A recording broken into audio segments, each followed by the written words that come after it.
So 4 years ago, I got really into scamming big companies, and these big companies would be like Amazon, Google, Facebook, and I was scamming them for thousands of dollars. And this let me live a very comfortable life. I was able to travel anywhere I wanted to, could buy whatever I wanted to, and pretty much money wasn't the issue. I was even able to get an Audi S5 at 19 years old. And I thought that was a very big flex. I eventually got led down into this deep, dark hole of just indulging myself in alcohol, substances like Molly, cocaine, and just very hard drugs that are definitely not good for you at someone that age. 3 weeks ago was when God decided that He wanted to save me. Well, yeah, when God decided He wanted to save me, and He took everything away. Everything that was built on that negative foundation that I built 4 years ago, where the personality of how I was addicted to stuff, or me being addicted to lust, checking girls out even when I was in a relationship, following people on Instagram, following models on Instagram while I was in a relationship. And even that relationship itself ended. Yeah, pretty much my life got completely reset. In that moment, it was definitely a very negative thing, but looking back at it, it was a blessing in disguise. Knowing that God saved me, I decided to rebuild my life completely around Him. Pretty much how I start my day is for God.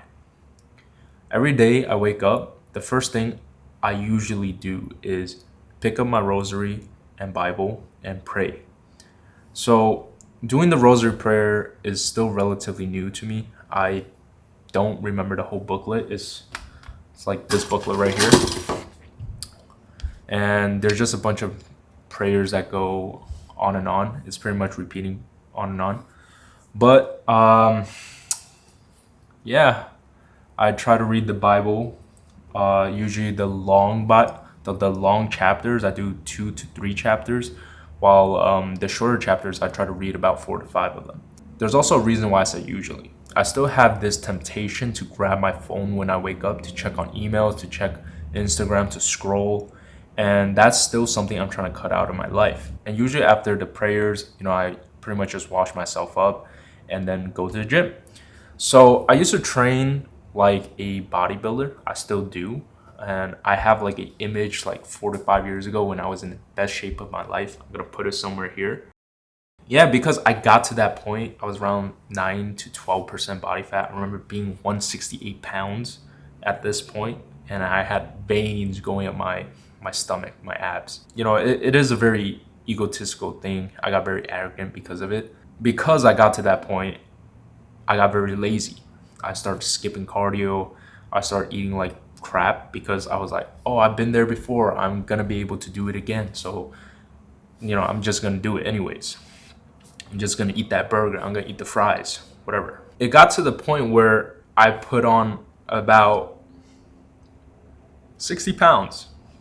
I went from 168 or 170 to 230. And then now I'm back down to 220. And I'm working myself back down. And how I'm doing that is by intermittent fasting. And I also make sure that I eat very clean foods. So by fasting 16 to 20 hours, break the fast with usually rice, ground beef, turkey, vegetables, and fruits here and there.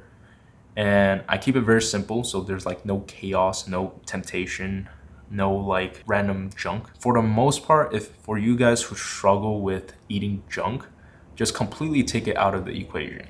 If your pantry's full of snacks, just get rid of them. But other than that, I understand that whatever we do has to fully embody God.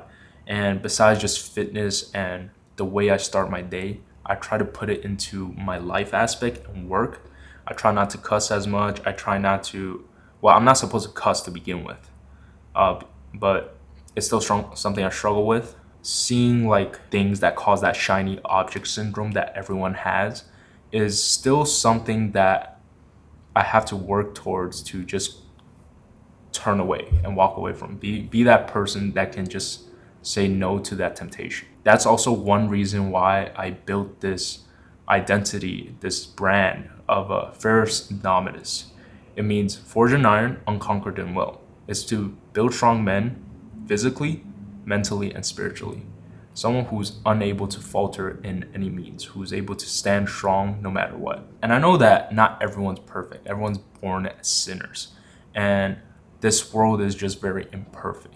But the idea of Christianity is to walk in Jesus's name and faith and to walk as close to God as possible. And that's through good faith, goodwill, being strong, being disciplined, and just being humble overall. And I know things aren't going to be easy. Things are actually going to get harder as life goes on. As you grow in faith, things attack you more. Demons are going to attack you more. They're going to make your life harder. But that just shows how much God values you in his kingdom.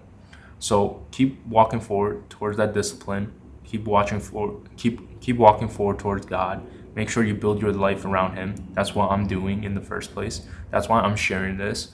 And I hope that I can inspire someone and be able to have them do something that's hard for them and continue pushing forward.